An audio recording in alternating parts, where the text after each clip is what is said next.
Jesus falando em verdade, quantas vezes ele disse isso? Sabe o que ele estava dizendo? Em verdade, ele estava dizendo a verdade. Ele estava dizendo a verdade. Por isso que eram duas verdades. Ele não estava dizendo assim, olha, é qualquer um que está lhe dizendo uma verdade. Ele dizia em verdade. Ele estava dizendo, olha para mim, porque eu sou a verdade e eu estou lhe falando uma verdade. João capítulo 17, verso 17, ele diz: Pai, santifica-os na verdade, porque a tua palavra é a verdade. Veja que aqui ele mistura as duas coisas, o santo e a verdade num versículo só. Ele diz: santifica eles na verdade. É como se ele estivesse dizendo: a verdade o santifica e a santificação traz a verdade, porque as duas coisas precisam andar juntas. Aleluia. João capítulo 8, verso 32, ele diz assim: conheçam a verdade, você conhece bem, e a verdade vos libertará.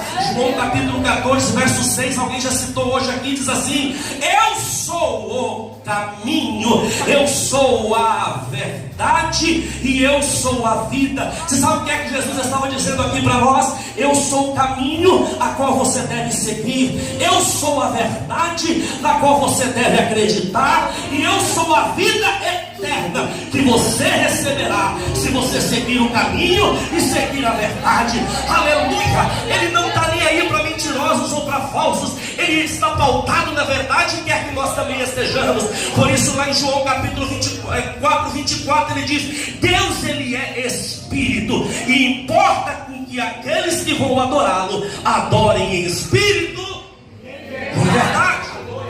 Então vem comigo que a gente ainda está no versículo 1. Isso diz aquele que é santo e é verdadeiro. Terceira característica, aquele que tem a chave de Davi.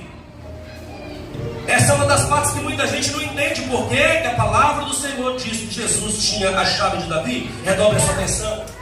Isaías capítulo 22, verso 22, já havia uma profecia sobre Jesus para este termo. Olha o que o Senhor diz: porém sobre os ombros dele a chave do reino de Davi. Isso já estava profetizado lá atrás. O que ele abrir, ninguém conseguirá fechar, e aquilo que ele fechar, ninguém conseguirá abrir. O que Deus estava dizendo é: eu darei a ele a autoridade de trono, eu darei a ele governo, eu darei a ele domínio. Agora, certamente que quando o Senhor está falando isso sobre Jesus, ele não está falando apenas de um governo, de um domínio terreno. Ele está dizendo sobre o reino dos céus, que ele daria a ele a chave do reino dos céus, para abrir e para fechar, para dar acesso e também para tirar acesso. Faz sentido para você? Diga glória a Deus. Isso começa lá atrás, em Jeremias capítulo 33, verso 17, quando o Senhor faz uma profecia dizendo assim, assim declara o Senhor: Davi jamais deixará de ter um descendente que assente no trono para poder julgar Israel. Havia uma profecia de Deus que Davi sempre teria um descendente no trono. E havia também uma profecia de que o Messias deveria vir da descendência de Davi. E a gente sabe que quem foi que substituiu Davi no trono foi Salomão. E quando você vai olhando os demais reis que vieram depois de Salomão, você percebe que o diabo sempre tentou manchar a linhagem de Davi. Foram idolatrias, foram muitos de tipo pecado de prostituições, aliança com outros deuses, aliança com mulheres estranhas e outras nações, fazendo com que sempre havia um versículo dizendo assim: e o rei fulano de tal desagradou e fez o que era mal diante dos olhos do Senhor. Era como se o diabo estivesse dizendo: já que vai vir da descendência de Davi, eu vou manchar a descendência de Davi para que ele não consiga reinar. Está fazendo sentido para você? Agora redobre a sua atenção, até chegar no rei chamado Jeoaquim. Esse daqui, ele chutou o pau da barraca. Esse aqui estragou foi tudo. Jeoaquim ordenou que um oficial pegasse o rolo dos profetas e começasse a ler para ele. E ele começou a ler vários trechos. Quando Jeoaquim ouviu trechos que confrontava e ele não queria mudar naquilo, a Bíblia diz que ele avançou sobre o rolo, tomou o rolo da mão de quem estava lendo, lançou na lareira para que queimasse e ficou olhando aquilo dali queimar. Aí veio uma palavra do Senhor para ele em Jeremias capítulo 36, verso 30, dizendo assim: assim diz o Senhor a Joaquim, rei de Judá: ele não terá mais nenhum descendente descendente para sentar no trono de Davi. Seu corpo será lançado fora e será exposto ao calor de dia e à geada da noite. Olha o problema. Deus estava dizendo a Joaquim: os seus descendentes não herdam o trono de Davi. O problema é, somente os descendentes de Joaquim poderia dar continuidade à linhagem de Davi. Como que o Messias haveria de vir? Quando a gente está lendo a genealogia de Jesus, tem um detalhe ali que a gente não presta muita atenção.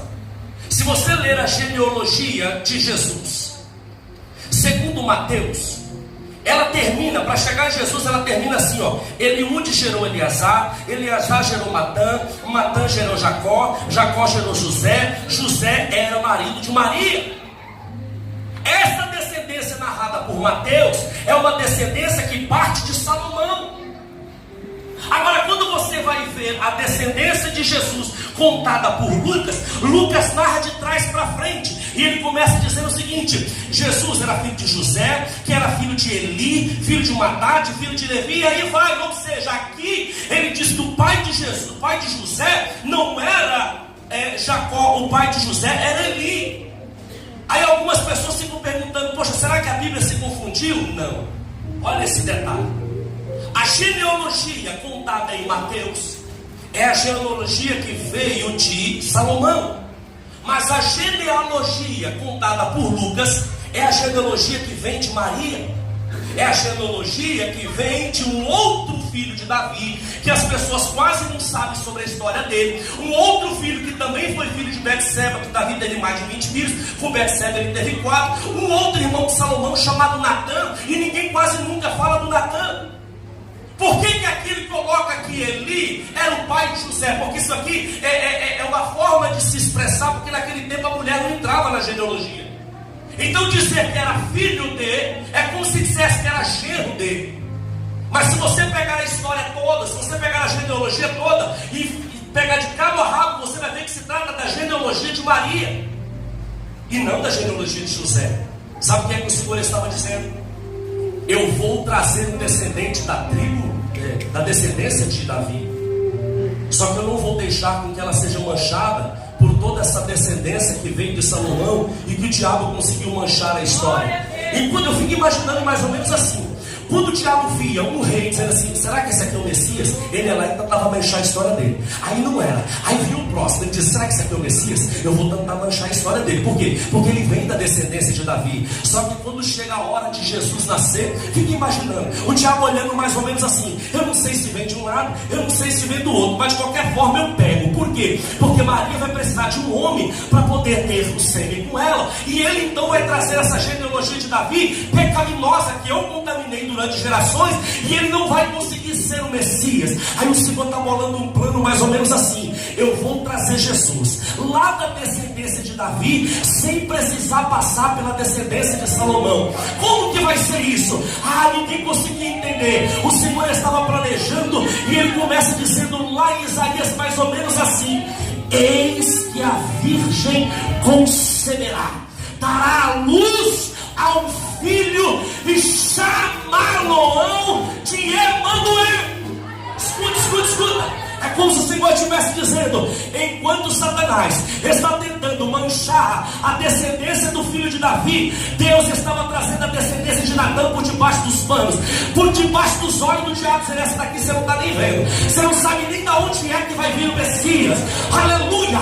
Deus estava surpreendendo debaixo dos olhos do inimigo. Ele estava trazendo uma descendência pura. Ele estava dizendo: eu rompi com Joaquim, mas eu rompi com Davi. Eu não pude continuar a descendência através de Salomão, mas eu vou buscar em Davi. Eu continuo através de Natã, mas a palavra vai continuar de pé.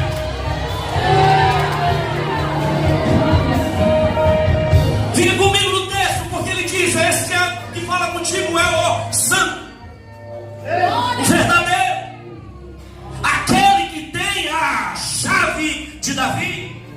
E ele continua dizendo: aquele que abre e ninguém fecha, aquele que fecha e ninguém abre. Veja que o Senhor estava dando a ele autoridade. Glória a Deus. Filipenses capítulo 2, verso 10 e 11, ele vai dizendo: porque sendo como Deus, Não teve por usurpação ser como Deus. Antes, esvaziou-se de si mesmo, tomando a forma de servo, fazendo-se semelhante aos homens e indo até a morte e morte de cruz. Pelo que Deus o exaltou soberanamente, dando a ele um nome que está acima de todo nome. Olha a autoridade de Davi: para que ao nome dele se dobre todo o joelho que está no céu, na terra e embaixo da terra, e toda língua confesse que Jesus é o Senhor, para a glória de Deus Pai.